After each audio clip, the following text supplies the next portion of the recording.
조합원 여러분 안녕하십니까? 공무원노조 위원장 전호일입니다. 공무원노조는 오는 4월 20일 서울에서 ILO 협약이행 촉구 반공무원 정책 저지, 공공행정인력 확충, 공무원노조 투쟁 선포대회를 개최합니다. 공무원노조가 주말도 아닌 평일인 4월 20일에 집회를 하는 이유는 다음과 같습니다. 첫째, 작년에 국회에서 비준된 국제노동기구 ILO 핵심 협약 87호와 98호가 공식 발효되는 날이기 때문입니다. 국회에서 비준되어 발효된 협약은 국내법과 동일한 효력이 있습니다. 87호, 98호 협약은 모든 노동자에게 결사의 자유를 보장하고 있습니다. 결사의 자유는 모든 노동자가 자유롭게 단체 교섭하고 단체 행동할 권리를 포함하고 있습니다.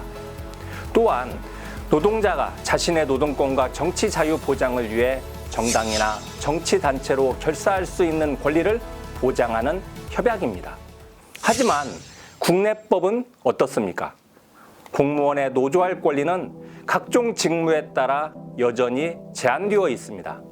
단체 교섭은 법령, 조례 또는 예산에 의하여 규정되는 내용은 협약도 할 수 없습니다. 단체 행동은 아예 원천적으로 금지되어 있습니다. 공무원의 정치 자유도 마찬가지입니다.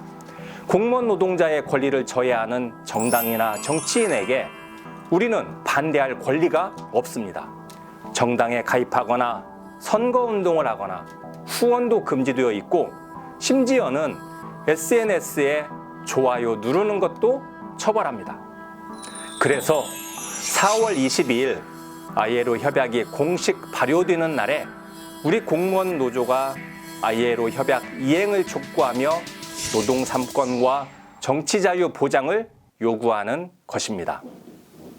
둘째, 윤석열 대통령 당선자는 후보 시절 그리고 당선되자마자 반노동, 반공무원 정책을 공공연히 내세우고 있습니다.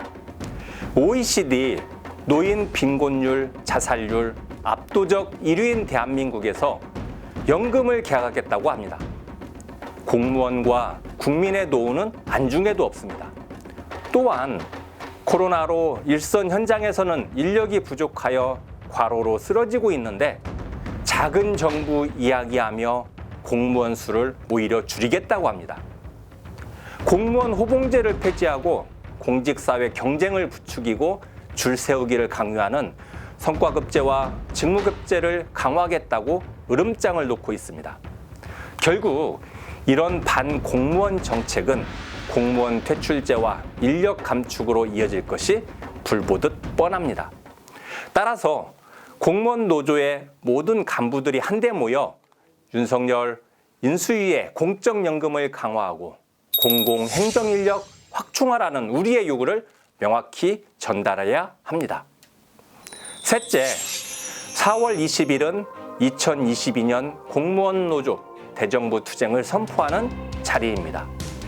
윤석열 당선자의 반노동, 반공무원 정책을 보면 결국 한판 싸움이 요구되는 시기입니다. 공무원 노조는 지난 20년 동안 숱한 고난과 역경 속에서도 일치 단결하여 투쟁과 승리의 역사를 써왔습니다. 이제 20년의 빛나는 역사와 투쟁의 전통을 계승하여 새 정부의 반공무원 정책에 대한 투쟁을 선포하고 공무원 노동자의 권리를 반드시 쟁취할 것을 집단적으로 결의합시다. 그날이 4월 20일입니다. 조합원 여러분, 전국의 모든 간부 동지 여러분, 4월 20일 만납시다. 현장이 바쁘고 어렵지만 서울로 모여주실 것을 호소합니다. 그리고 우리의 요구를 인수위에 강력하게 전달합시다. 공공행정인력 확충, 공적연금 강화, 공무원 노동 3권 정치자유 쟁취, 당당한 노동자로 국민의 공무원으로 우뚝 설 것을 함께 약속합시다. 4월 20일 서울에서 뵙겠습니다. 투쟁!